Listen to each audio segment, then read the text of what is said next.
На четките е от розово дърво, а самата четка е от конска опашка.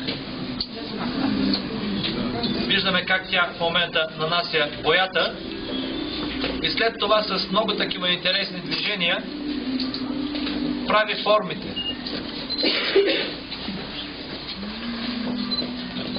Значи това изкуство е било правено и с тия рисунки са били облицовани книгите отвън, за обложка на книги.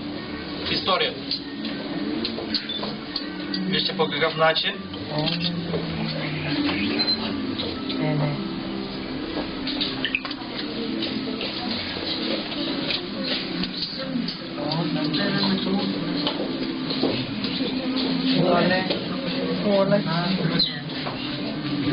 Предимно се оформят, разбира се, растителни орнаменти.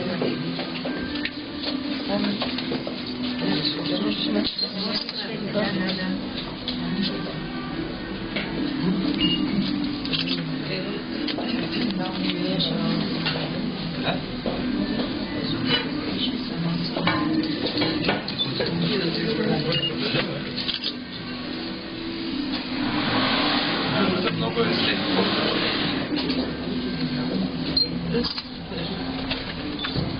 Моя мамански. Чего? Казалось бы. Öyle boya istiyormuş. Tam sekiyor.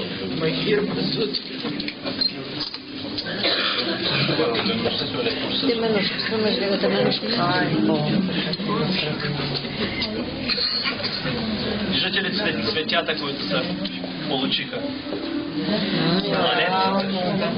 Тулипан.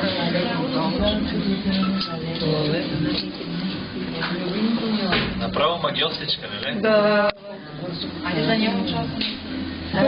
Ага, тя колко е рисувала.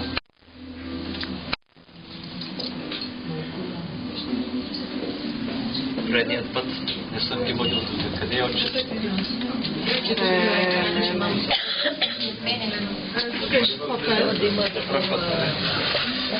Вижте сега.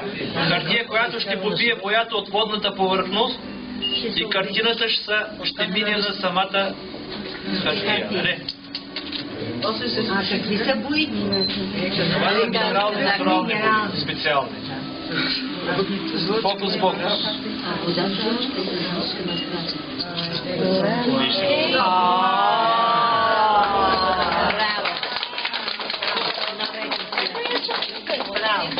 Много е красиво.